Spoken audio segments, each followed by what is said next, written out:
Call to order the regular scheduled board meeting for USD 464 for Monday, August 10th. Welcome all the people here. I remind the board that we have Zoom calls set up and several people on speakerphone, so try to speak as loud as possible so they can hear that, and it gets on the recording that can be put out to the public for tomorrow.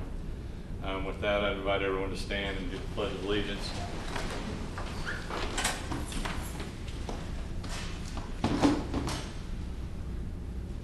I pledge allegiance to the flag of the United States of America and to the republic for which it stands, one nation, under God, indivisible, with liberty and justice for all.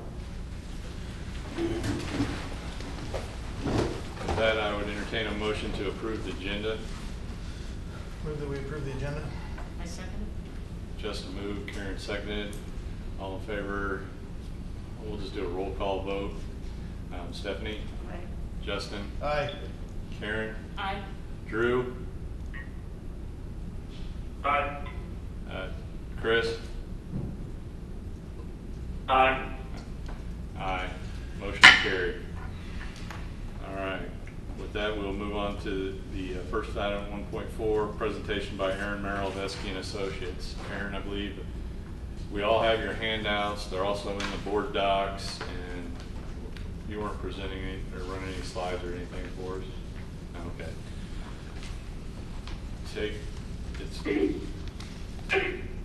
It's all to you, All right, Aaron. good evening. Can you hear me? Yes. Okay. So, as Jim said, you all should have the monthly project status report in front of you. So I will go through that and kind of summarize some of the activity and ongoing work out of the site. So starting with the budget, no updates to report. Still, the current column on the report is showing the budget as of the approved stage. That will be updated again here as the final construction GMP is reviewed and approved. On the schedule, substantial completion dates listed. The current utility and demo phase, as you can see, the forecasted completion is 8/12, which is this week, and that all looks to be on track, and I'll kind of talk a little bit more about that here in a minute. And then just holding the other substantial completion dates for the other phases of work. There's been no changes or updates to that since our last update. Some upcoming key deliverables. We submitted the construction documents for building permit on 8/4. So those are with the city of Tonganoxie under review for permit of the entire building package. The 100% CDs for pricing of the GMP actually just went out here about an hour ago by DLR, so the county warden has received those as planned. And we'll be getting those out on the street for bidding. And then after the bidding is complete, we'll be working with the county warden to put together the GMP board package, which will be delivered to the board on September 17th in advance of the special board meeting to review and approve that GMP contract amount. So jumping over to the key milestone dates, the relocated utility startup at a date of 8/7 on here. I put that in yellow only because when I wrote this report, we were kind of still waiting to get a final date on the water switch over, which actually is happening tomorrow. We were trying to get it done last week, but everything else is going well for that. The next item is Board of Education GMP approval. So as I mentioned, that's September 22nd. will be a special board meeting set up to specifically go through the final construction costs and GMP amendment to McCown Gordon's contract for the remaining phases of the project. Then we have the start of the Learning Center footings and foundations on October 14th. So just kind of a little explanation there. With the utility work wrapping up this week, that will essentially be the end of the summer phase of work. So over the next, between this week and that October 14th date, a lot of the activity will really be behind the scenes. McCown Gordon pricing, the documents, getting everything ready for approvals, and then starting to procure materials and write their subcontracts. So the site will still be, a little torn up there on the west side, but not really any additional construction taking place until all of that work is complete behind the scenes. And then you can kind of see the other milestone dates for other phases of work through 2021 and 22. So it's kind of high-level summary. Are there any questions on that? And I'll jump into the outstanding issues and changes.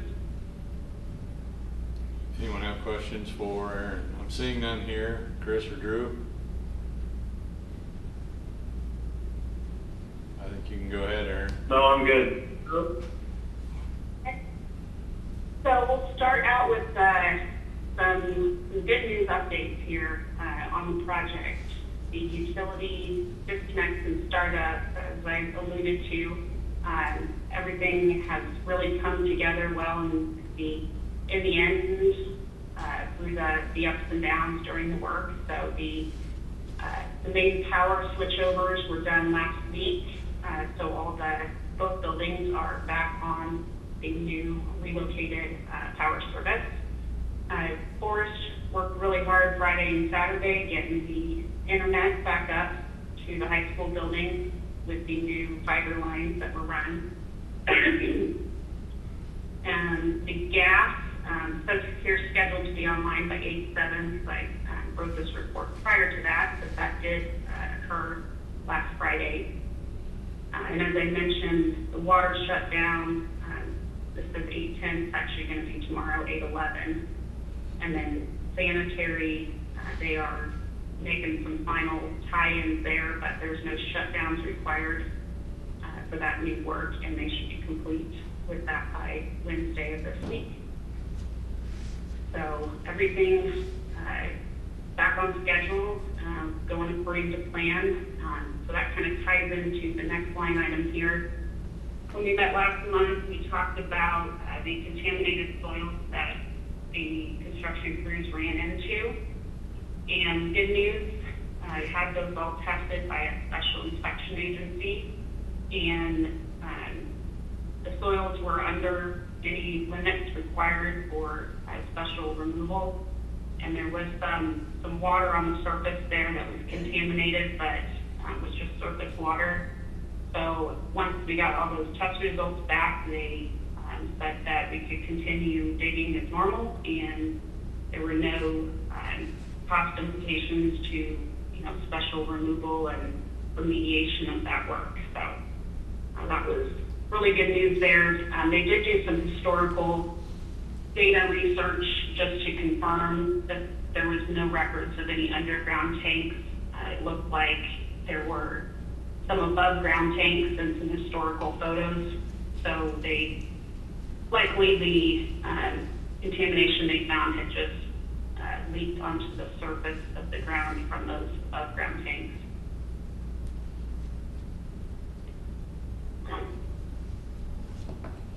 All right, so temporary parking lot, just wanted to give an update that the several locations and options for temporary parking to replace the west side parking that will be shut down during the upcoming year.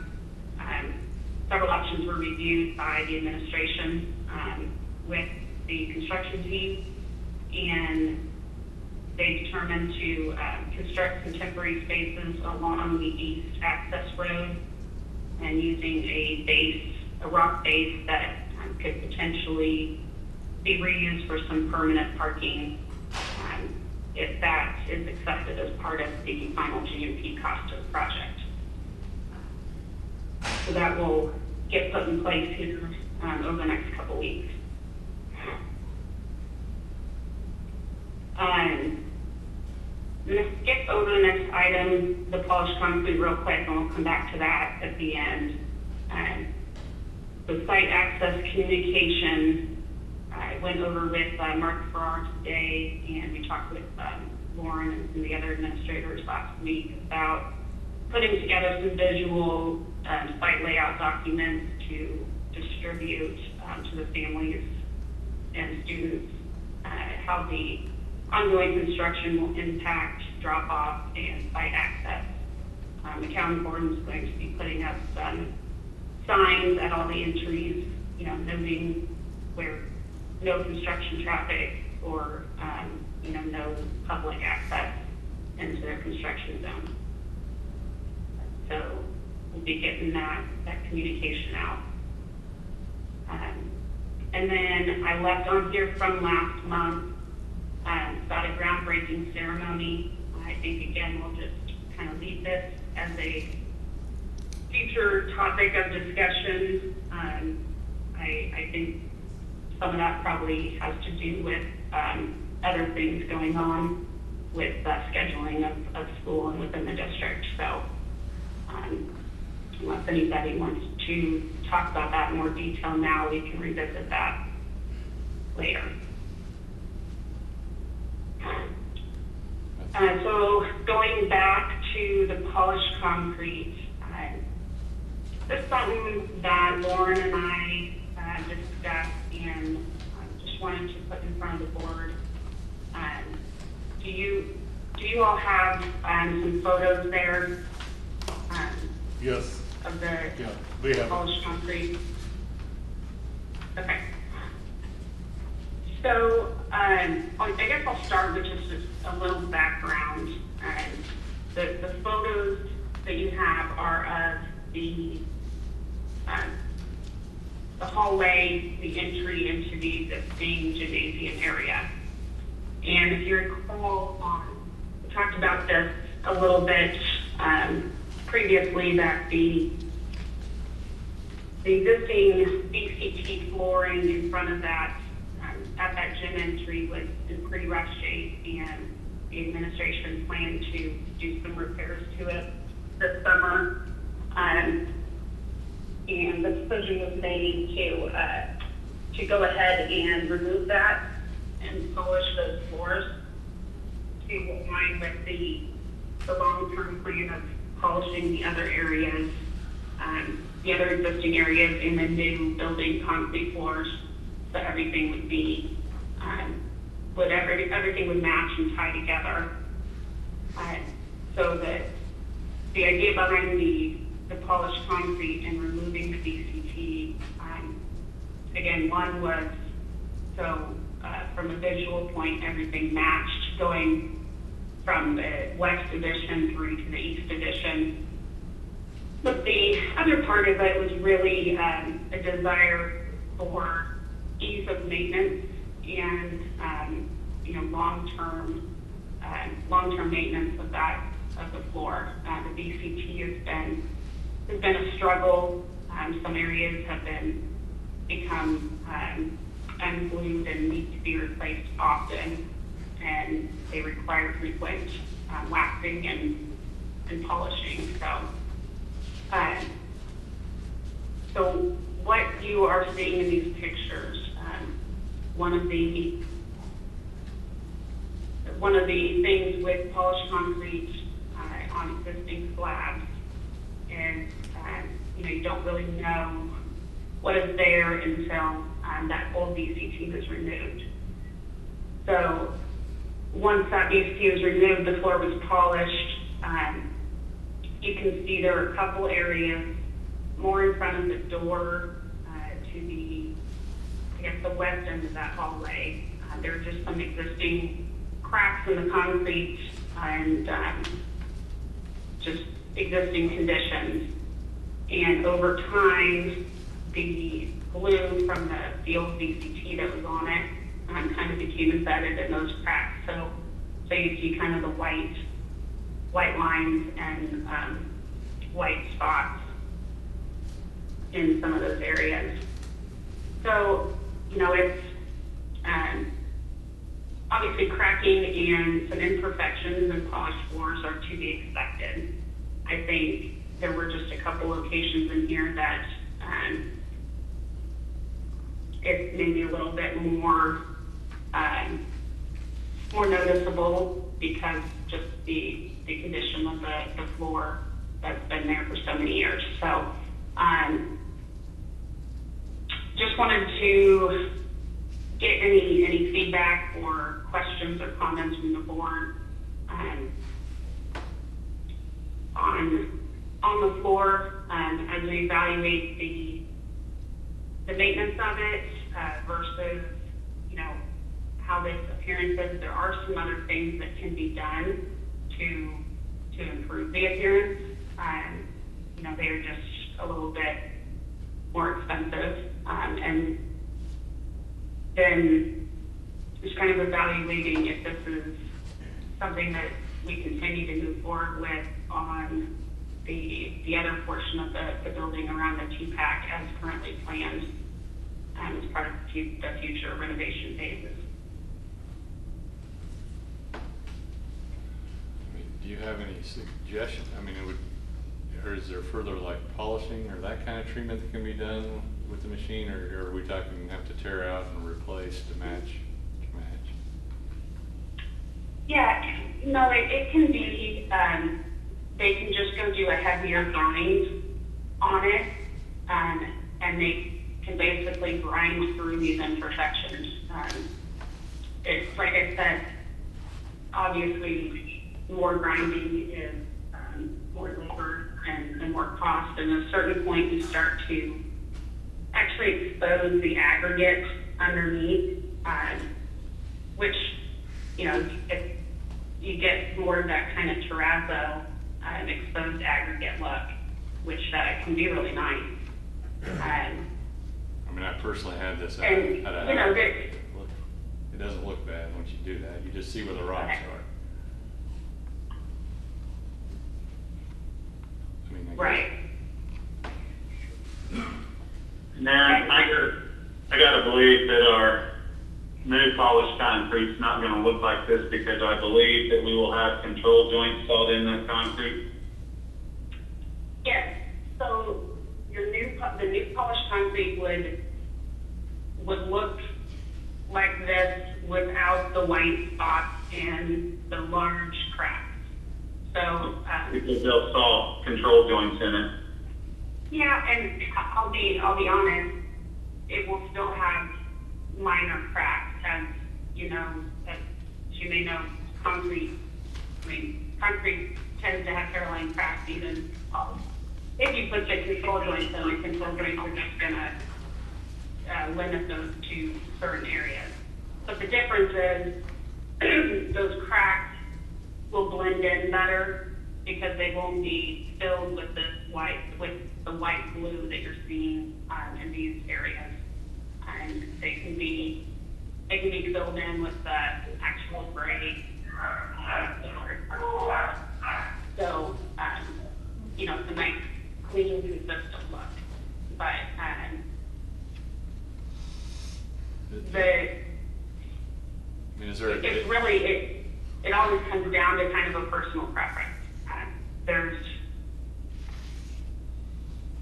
you know, I did some of this, these floors, I've done them in certain places, and, you know, this kind of raw look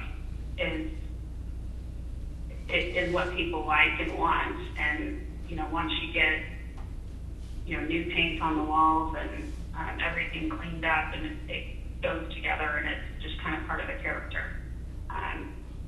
Hey, Aaron, Yes. real quick, this is Drew. Hey, Drew. Is it accurate to say that the BCT that we pulled up was at the end of its life? Yes. Yes, the Mitch and the maintenance team was going to replace that this summer anyway, which is So- why this was done this summer. Right. So as it's currently shown in the pictures, is it usable for this school year? Oh, yeah. Yes, absolutely. So is there any reason why, given that we are, now we're partway through August, is there any reason why we couldn't look at doing this next summer? Yeah. Construction? Okay. Yeah, and yeah, Drew, I don't think there's anything, I don't think there's anything that I would suggest be done differently right now. Like you said, it's perfectly fine. It really comes down to an aesthetic preference. And evaluating if the district wants to do anything different with this particular portion that was done, if we want to change the plan for the floors in the TPAC area that are currently in the drawings to have the VCT removed and polished as well. If we explore the cost of, doing some additional grinding to make the polished floors look better, or whether it goes back with just new VCT, which, I know that the maintenance has been the issue with, trying to eliminate as much of that as possible within the district building, so. Right. Doesn't have to be decided today. I think it's food for thought. We can definitely revisit it, but, and we can start working on some cost evaluations. Yeah, my only preference, and I only speak for myself, is that whatever we do, we just don't want to get in a spot to where we have stranded costs, right? So that any decision later is wasted. We say that we could have avoided spending money previously. At this point in time, it doesn't look as if we're that far forward as far as the current solution, to where we don't have some flexibility. Is that accurate? Yes. Yes, there's still flexibility in how this is addressed if it remains as is. Again, it really comes down to a personal preference. Some floors are left with their original character, and some are, like I said, do the additional grinding to get down and really get rid of all of those imperfections.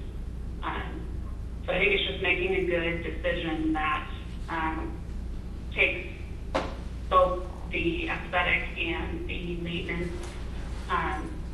sides of it into account. And like I said, I can start working with McCown to come up with some cost approximations to be able to evaluate that offset with long-term maintenance costs.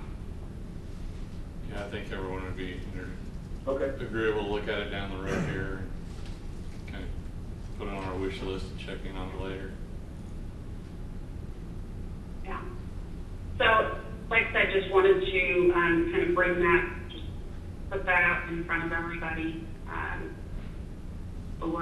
for consideration. And, I think once this doesn't really become a need to make any changes until the summer work for the existing TPAC area renovation. So it also could be something that's evaluated after we see the final GMP value and can evaluate some of the remaining contingencies or bid alternates that have been put out there. That sounds reasonable. Is that everything on your report? Or? Yep, that's all I had. We really just, no really specific meetings coming up. We're just continuing to have our weekly OAC meetings. Those likely, probably drop back to every other week during this kind of pricing and budgeting period. But we'll have some meetings coming up with the team to fine tune the calendar pricing, and we'll look forward to bringing that before the board in September. Yeah, and maybe in Lauren's report, I might also just share with everybody that our sign variance passed the city planning and zoning Oh, yes. last Thursday Sorry.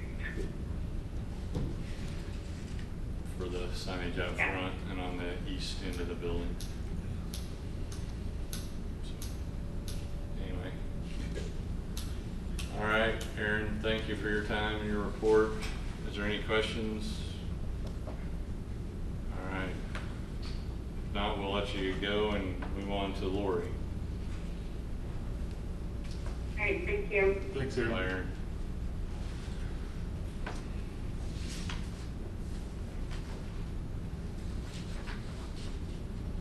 Okay, you should each have a copy of the notice of hearing for the 2020-21 budget there with you. The one that we put in the packet didn't have the mill levies highlighted, so the one I handed out has highlights to kind of help show you what we're looking at. I'm just gonna go over it real quick. This is going to be in the mirror on Wednesday, and then we'll be able to have our special meeting to approve on the 24th, Monday the 24th. So this is just to kind of go over it, and if you have any questions, you can see I have highlighted, those are the mill levies on the right for this upcoming year. Everything stayed very stable. Our bond and interest is going up. We got approval for 3 mills with the bond that passed, but it's increasing by just about 2 1/4 mills. We didn't have to increase it by all 3 at this point, so that's pretty good. So the overall mill levy, you can see down there, is now 62.596. And that's the only one that increased was the bond and interest, other than capital outlay last year was 7.999, now it's 8, which is kind of where it's stayed usually.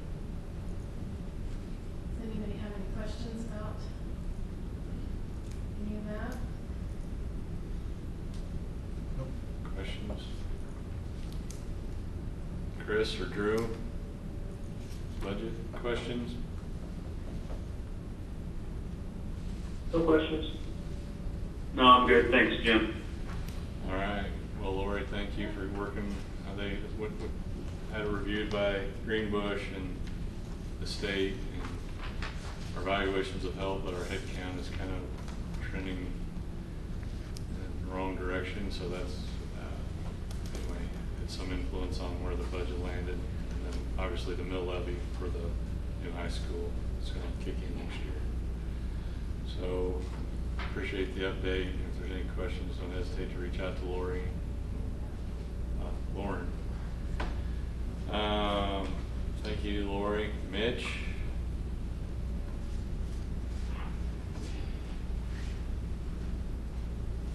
you tell him he was on the agenda? Yeah, he did. Just a little update. Hopefully we didn't surprise you. I think what I was kind of looking for was just where we were at with supplies. Yeah. As far as getting ready for the school year, I feel like we're in pretty good shape with cleaning supplies, hand sanitizer, having things in place as far as floor marking, signage, all the way to dividers, things like that are all pretty much accounted for as of today. So So we got those orders in and feel pretty good about that. Other than that, all the buildings are ready for reopening whenever that time comes. Our custodial staffs have gone through and done a deep clean and done it again and again just to make sure we're prepared there. So just kind of where we're at as far as that goes. I know we feel pretty good about everything we have in place.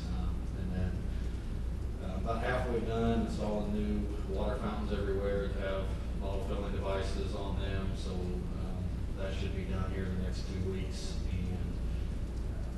And just trying to cover everything we can there. We've got quite a bit of unnecessary furniture and things like that moved out of rooms. And other than that, just lining up a few other summer projects, but nothing too crazy on our end. All right. Is there any specific protocol or training that you're doing with your staff, as we prepare for the? We, the biggest thing is using the new cleaning machines, and just kind of touching base with them as far as the electrostatic cleaners and utilizing that technology that we're trying to put in place, which is really simple stuff. But yeah, just making sure touching base with all our custodial staff, as well as our maintenance staff, and trying to utilize that in as many places as possible. It's kind of what we're working on right now, and how to effectively use that based on time and personnel constraints that we have on top of a standard cleaning. We reviewed basically what, it's a review for most of our custodial staff, but just what needs to happen in the classroom on a nightly basis, what needs to happen in the restroom on a nightly basis, and kind of going through that in a little more detail than we probably have in the past, just to kind of cover things on my end, making sure that I feel comfortable with what they're doing. So our custodial lead's done a pretty good job with that, and like I said, as we get that new technology into clean, we'll continue to further that and see how we can utilize some of that stuff the best we can. Just like I said, working in as often as we can with the number of people we have and the number of hours a day we have. So that's kind of what we're working on right now. Thanks. Any board members have any questions for Mitch? I'm here. Chris or Drew? No. All right, thank you, Mitch. With that, we'll move on to the consent agenda. Is there a motion to approve the consent agenda? Move that we approve the consent agenda. Is there a second? I say. Justin moved and Stephanie seconded. I second that. Sorry, Chris, I'm getting people mixed up here. Anyway, all in favor, we'll do a roll call vote again. Stephanie? Aye. Justin? Aye. Karen? Aye. Drew? Aye. Chris? Aye. And I'll vote aye. Motion carried. Okay. Public comment, did we have anyone sign up for public comment? Okay, no patron comments. We'll move into the superintendent's report. Lauren? Okay, you should have my report on the board docs. We had a Leavenworth County Superintendent's meeting on August 5th, where I thought we made considerable progress with just the communication factor. The Leavenworth County Health Director, Jamie Miller, was present via Zoom, and probably gave, he gave a very in-depth, lengthy description of what type of matrix that they were going to, distribute the next day, and it was true. To form, they used, in my opinion, and probably everybody's opinion, they followed a lot in suit with Johnson County as far as their matrix. And since that point, we've had several conversations with the county health department in follow-up. So I think that was really good. Matter of fact, I talked to him this morning for about a half hour. We did meet also on August 5th with TEA representatives in the district office, and They shared with the board representatives that were there, and that would have been Chris, Stephanie, Justin, the teacher survey that was handed out. And I think by all accounts, as I mentioned here, I think the meeting was well received by both TEA and the Board of Education. You know, I think both sides listened to both angles of the reopening plan. And so I was very appreciative of what TEA, you know, was presenting to the board. Mitch kind of hit on this, but we made a real strong effort with the building principals, with Mitch and his staff, to try to order as much of the PPE equipment and supplies that we needed so that we didn't fall behind. I don't think that that's the case. I know Lori has also been very proactive in making sure that the equipment has been ordered and is arriving on time. And I know some items have been back ordered, but probably not as many as you might think. I think Lori would probably agree to that. We've ordered some lunchroom tables, like in the elementary, to help with more of the social distancing. So just things like that are taking place. So people are thinking in advance.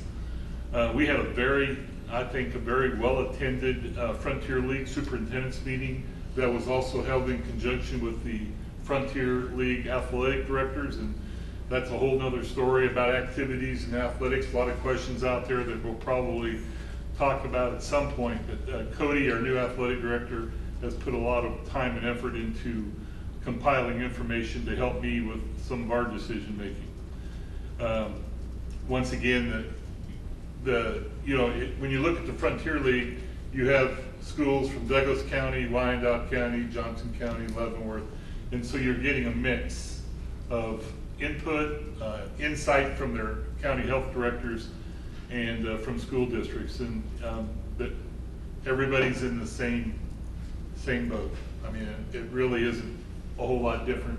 I think as you go south, if I'm not mistaken, I think Lewisburg and Pale are they in Miami County? Does that make sense? And for whatever reason, they haven't had the numbers, you know, of positive cases that some of the people further north have. And so I'm not real sure what that means, but that is the case at this point. Lori did mention we have a special board meeting on the 24th for the budget hearing. I'm also appreciative of the board reps who have met with the Fair Board, and we've established, I think, a pretty good working relationship on temporary bus parking out at the fairgrounds. I know that Mr. Bothwell has put together some of his MOU thoughts, which I think will help move this along. Stephanie and Karen, others have been, you know, very, very helpful. Jill Keatsman has been very, I think, you know, she's been very patient with this process. I mean, she's got buses and vans and cars all over the place, and so we're trying to bring them all together in one location.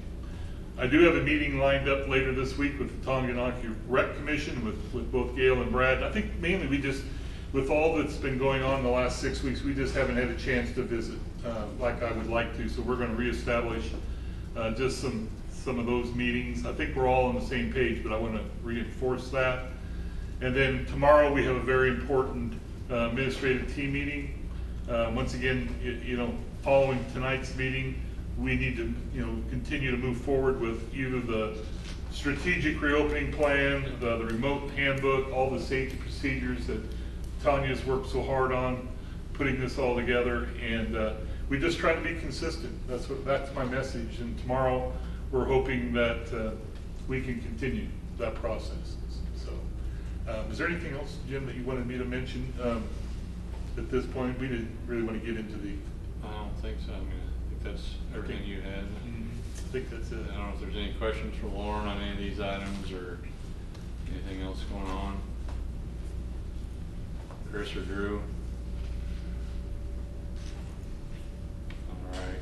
If not, that's all you got, Lauren. We'll move on to Tanya report. I did not have a separate report. Mine has all been the strategic plan and the handouts and all that. All right. All right. That, sorry here. We'll move on to strategic reopening plan discussion. I think everyone has received a copy of the reopening plan, the remote learning handbook, and then the one-page documents that were updated since the last meeting with the assistance of the board committee. I mean, I guess I would probably like Tanya and Lauren to run through those, and then when that's done, Justin can kind of give maybe an update from the committee that met with everyone, if that works. Yep, that's perfect. I think, I will just open by saying that, Tanya has put, a lot of effort into trying to get this strategic reopening plan and the remote learning handbook aligned with the Board of Education's goals. We had, I think, was it Stephanie and Kaya and Justin part of that committee that helped with some direction with Tanya. And I think really with that, it was valuable to have that input as we were looking at all the little details as we move forward here. So, but I think the best thing probably to do here is just let Tanya and maybe the committee that was part of this go into your presentation. All right. Well, I will say that both the strategic reopening plan and the remote learning handbook, all of the components for that link back to the Navigating Change KSDE document, and the Children's Mercy guidance, and then CDC COVID information and the governor's executive order. So those are all embedded within these two documents. I think we've ripped through these a dozen times, and I think we have a pretty good start. And we all know that the documents are living documents, so they'll be continually updated as needed. And the board committee that met and looked over those documents, I've made changes that they have recommended. So we've got those all put together. That's what you have in your board docs. The 3 other documents that are at your place are just 3 one-page guidance documents that if you don't want to read through the 1,000-page KSDE document or the CDC guidelines or any of the others, or even these 2 handbooks for that matter, they're 12, 17 pages each. There are one-page documents that we'll have on our website, and we'll also send out that just further detail a few things. For example, the one is, it's a vertical one, Tonganoxie USD 464 options for learning. So it talks about the on-site versus the remote and what are the differences between those two. That information is taken directly from the larger documents, but in a shorter version that's easier to read. There's the horizontal document that talks about remote learning responsibilities. So if I'm looking into this, what does it mean for my daily commitment or my grade level? What are the learning activities that I would look at? Which are computer-based, which are offline, live, synchronous, and then also what are the family responsibilities for elementary, middle, high school? So that document explains that a little bit further. And then the final document is the other vertical document, on-site learning safety protocols at a glance. So it pulls different pieces out of these larger documents. So temperature, what are we doing about that? Masks, what are we doing in the classroom for safeguards? Washing hands, cleaning, social distancing, what are we doing on the school bus, visitors? So it highlights a few of those areas. And these are not intended to be standalone. They're the one-page documents that reference back to all the other documents. So it just depends what you want to read, what you choose to read, but there's something for everybody. We will have the website ready to go with all of those documents plus all of the links. We also have an ongoing frequently asked questions document that the building administrators are also contributing to that will also be posted on our website, and we'll continue to add to that as we go. So I don't know if there are any questions on any of those documents. Anyone have any questions about the documents? No. Stephanie, Karen, Chris, Drew?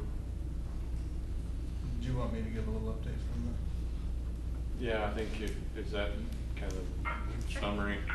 I mean, I also thought it'd be good just to, since we had a board committee participate with Tanya and Lauren and some of this, just kind of give a just summary of kind of what went on and assessment of the results. So Justin. I have a question. Okay. What is the timing for releasing this, as well as the frequently asked questions document, the one-page document, the plan, and the handbook?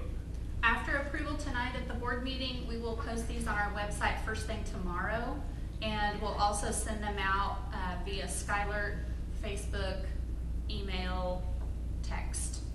We also have the sign-up form for parents ready, so they can have all the information, read through it, and then make a determination on whether they want their student to be on-site or remote. So we'll have like an announcement with the sign-up form of this is specifically so you designate and update your child. Yes. It's all ready to roll. Does that answer your question, Drew? Yeah, I know that I had comments and questions related to Friday. Sonia, do you intend to then respond back to that, the stuff that I sent to you, or is there an opportunity to have some of those potential items looked at? It is a living document. The frequently asked questions document is definitely a living document. We've already started working on that, and that will be live on the website also and added to. The information that you sent in the Word document with the red line, the committee had done a lot of that work already. So I don't know if the committee wanted to re-look at that or re-examine what Drew had sent out. I might ask Justin to kind of speak to that, Drew, just I know you had some edits and Okay. suggestions. So I'm going to give kind of my perspective on the process and kind of at the end share my opinion. But there have been several iterations of the documents, both the strategic reopening plan as well as the remote learning handbook. I appreciate both Tanya and Lauren's diligence working with the board, getting feedback from a lot of people is a difficult thing, and I think they handled that pretty well. I think, to boil it down, the document is still focused on the two options that we discussed at the last special board meeting. So, a full-time on-site and a full-time online option. Again, we didn't vote at the last board meeting, but I think there was a general consensus that that's the path the board wanted to go down, and we've stayed true to that.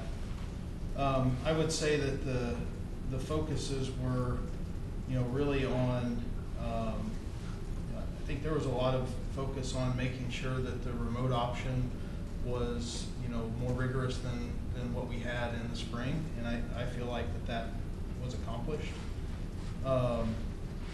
And that the concerns of teachers, parents, administration, patrons was heard and accounted for the online option. I think the board's support on PPE and making sure that we're not,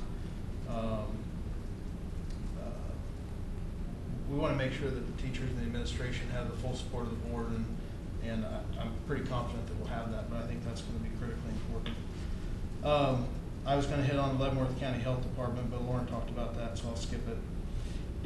I think that this, I don't know if this is a perfect document or not, and I would propose that when you have a moving target like this, there is no perfect document. If we waited for things to calm down and have a perfect document, we would never get something published. So, part of my intention early on was to make sure that we acknowledge this is a working document, that we communicate well with parents, teachers, administration, patrons when we do have to change the document, that we really empower the board, empower the administration to make those changes as they see fit and as the pandemic changes. So, And then in particular, if there's any immediate safety concerns, really giving the administration the authority to, which I hope they feel like they have anyway, to make, you know, really on the fly decisions that keep people safe. You know, I think that, you know, again, in the spirit of there's no such thing as a perfect document, I do think that we've covered, you know, 99.5% of the critical things that parents, teachers, administrators, patrons need to know about our plan. You know, there are still some open questions. You know, Lauren mentioned athletics. You know, I think we've all seen some of the college announcements even today. I mean, that's clearly still a moving target. You know, the administration and the athletic directors should update that as more information presents itself. But I don't think that should delay moving forward. You know, I think there's still some detail that we want around, you know, transitions between the different phases that are in the Leavenworth County document, and we'll work through those as well. But long and short of it is, I don't think we can afford a moment's more delay in publishing this. I think it's a very good document. I think it's 99.5% complete in terms of the major pieces. There will be some changes, but my recommendation would be that the board approves the document tonight. Thank you. Drew, does that address some of your questions? Or I don't know if Stephanie would have anything to add or not. I echo a lot of what Justin just said. I do think communication is key, and so that's why we kind of ended up with those one-page documents, because we wanted to be able to have people be able to quickly get that information without having to kind of trek through several pages of information. And I think ongoing communication is going to be really important, and we truly did listen to all the concerns and took those all into account as we put this together. Yeah. I think the other thing too, you know, Tanya and I talked about it, you know, and I think it's even in the document, but I would really discourage people from, you know, printing this out and laminating it and putting it on their refrigerator. You know, this is a living document. The best place to look at this document is online. It's going to be the latest and greatest version. You know, we don't have the luxury to, you know, have a delay as we publish updates. We need to publish updates. We need to communicate the update, and we need to move forward. So, you know, I would really encourage people to you know, look online as the kind of the gold standard latest version. Drew, I'll circle back to you. I don't know if hopefully you could hear all that. No, I've heard that great. I agree that we don't have the luxury to delay any further. There are a number here which just the detail that I think that will probably generate some questions from folks if we don't have that already included in the frequently asked questions document. For example, the procedures, you know, for household contacts, and some of the information that's included in that, in images from the Kansas Department of Health that isn't correlated yet with our procedures for sending you know, cases home or potential cases home. I think there's still questions related to that. I think there will be questions related to that if we don't have that included in the frequently asked questions. I think that I had a number of those kinds of things in there. You know, there was even it was unclear in the document what amount of engagement the teacher has with the students in a remote learning environment. If there's a minimum amount. It was also, it was unclear as to what the mix of that engagement would be, how much of it would be live streamed or intended to be live streamed, or how much was going to be pre-recorded. Details like that, I think, are going to have a lot of questions from parents about how that actually works. So, but I also agree with Justin and others that we don't have the luxury to delay it further. We don't have to add that as we go.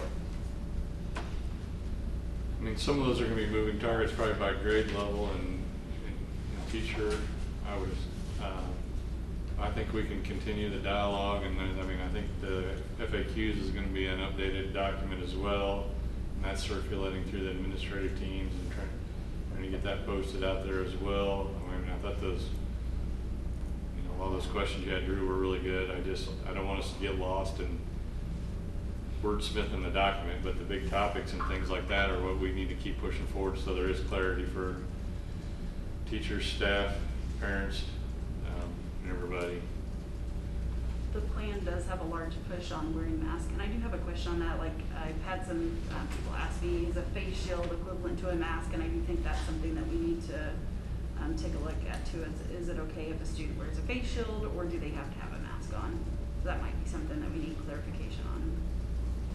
I can't recite it, but I'm pretty sure the governor's ordinance defines what a face covering or is. I think we just need to be clear. So when parents send their kids off, they are very clear on what is going to be acceptable at school and not acceptable.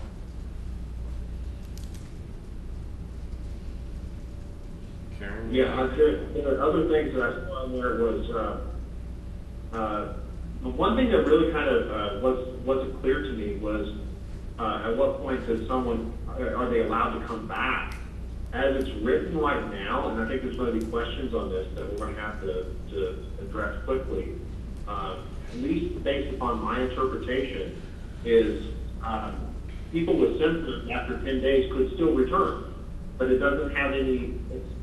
However, if they tried to return, they would be sent right back home, based upon how we address people with symptoms at the door. So there's some conflict in the document there, given that it's based upon the number of calendar days since they started symptoms and not any reference to when symptoms end. So that's a concern for me. I think that needs to be clarified. Yeah, And maybe you. My sense, Drew, and I think those are great points. My sense is that, some of those details we can continue to update over the hours and days and weeks ahead as we need clarification. So I agree. Yeah. Yeah, I think, and I do, and my last thing was, it appears as if we modified the Leavenworth County Health Department transmission document. So the language for the gating criteria needs to be adjusted because it's written for four different levels, and it looks like the criteria hasn't been adjusted to reflect that for the red level. So there's just details like that. And again, I agree. It's where it needs to be able to answer a lot of people's questions. But to my original point was, I'd like to have what I've already brought up on last Friday closed out. At some point. We can try to work through responses on that. I do think the Leavenworth County thing is basically the final column it had was full remote, but the red, based on how we adjusted it, was full remote. So it seemed like it was excessive to have the fourth column. Yeah, but the gating criteria needs to be greater than 10% or greater than, because it's still reading like there's another column. Okay. I think that makes sense. We can go back and look at that. All right, is there anything else, Lauren, Tanya, on that? I think we've kind of walked through the documents. I don't know if Chris or Karen had any comments or not. I guess I do. The only thing that might still be kind of a question is, how are we addressing the children who have the IEP. IEPs? Yes. Is that going to have to remain individually? Well, it seems like it probably does, but some parents have asked and want to know, what does that mean for my child if we do a remote? It could vary child by child. Once we know who would do remote or in person, the case manager will look at that IEP and determine if they need to make adjustments for each individual child, then they would do that.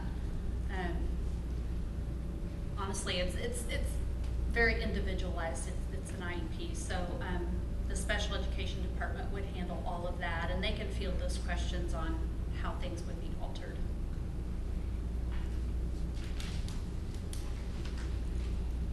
Anything else just on the update? Okay. If not, I guess we would move into the action items, which is the approval of the strategic reopening plan. We've already had considerable discussion, but I'd open it up if anybody had any last minute comments. If not, I'd entertain a motion regarding this approval of the strategic reopening plan. I would move that we approve the strategic reopening plan as a living document and authorize the administration to continue to modify and tune the document as the questions come in and the pandemic changes. Is there Second it? been moved and seconded that we, I don't know if I can exactly repeat that, but if we update, did you get all that, Audra? That we update the plan and give the administration the authority to adjust the plan accordingly. We'll do a roll call vote. All in favor, say aye. So Stephanie? Aye. Justin? Aye. Karen? Aye. Drew? Aye. Chris? Aye. And I'll vote aye. Motion carried. If we can get those posted out there as soon as possible for everyone to look at and take action on. Next item would be executive session. I don't believe we have anything tonight to discuss for executive session. That leaves with just general board announcements and updates. I think everyone, we've said it 3 or 4 times, we got the special meeting that's on the agenda for the budget.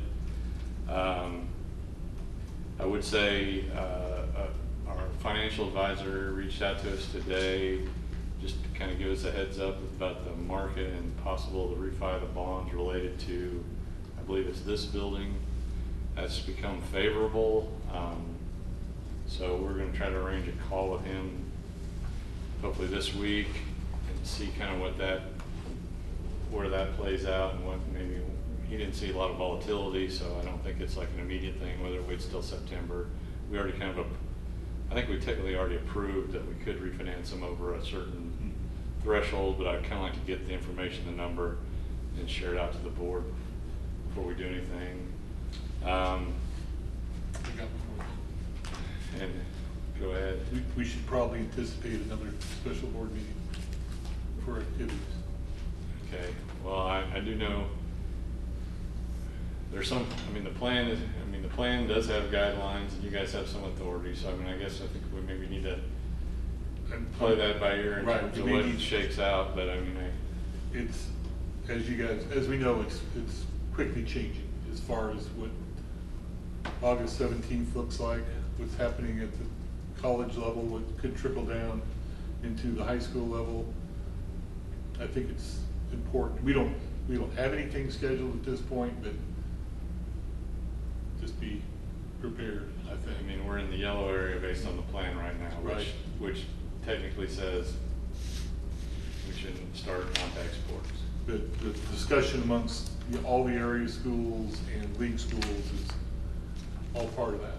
And so we'll continue to monitor those updates. A lot of questions. Do we know if Acacia is doing anything? I think they're going to wait and see what happens with college football. And then even then, I'm not even sure it's going to be a statewide mandate. I think it'll still come down to school districts and maybe even counties. Cody, you're online, right? I think he is. He was. Yes. Yes. Would you agree? Did you hear what I said? Yes, I've heard the phrase moving target tonight, and I think that's probably most accurate for this scenario as well. Well, if there's something comes up regarding that, we'll circulate something to the board and see whether it's necessary, but also I think, as Justin put it, you guys have the power to execute on the plan as needed. So I don't know, that's really kind of all the updates and things that I have. Appreciate everyone's time, the committee and all the board members and Lauren and Tanya and I know there's all the principals, there's been a lot of people scrambling around putting together a lot of pieces here, so hopefully we can get this out and parents can make their decisions and we can see what happens next, I guess. Anything else from any other board members? All right, if not. I guess the only question I got, Jim, is Sure. Lauren getting updates from the health department, I assume daily? No, not, well, sort of.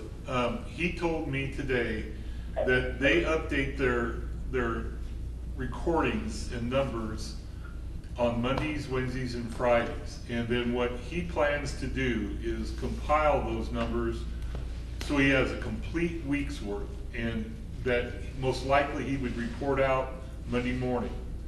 I mean, that's not, I understand he's trying to get complete information, complete data, and so that was what he shared. But, as far as the conversation with Leavenworth County Health, talking to him today, it was a good conversation and provided some good information. He's also provided Tanya and I a lot of information for school nurses, just some, I don't know, just information that's being put out there that could be helpful, I think, to the staff.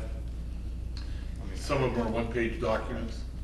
I guess I might just encourage you, Right. superintendents in Leavenworth County, maybe we could reach out and try, it'd be ideal if we could kind of have if we're following a target that's on a weekly basis, if we do on a Friday for staff and parents and everybody else to make decisions, because I think what Justin brought up is what needs to be added in this document we talked about is when we transition from yellow to red, how much notice are we going to give, or when we transition from yellow to green, or something, red to yellow and back and forth. But anyway, I mean, it's a living document, we got to keep building on it.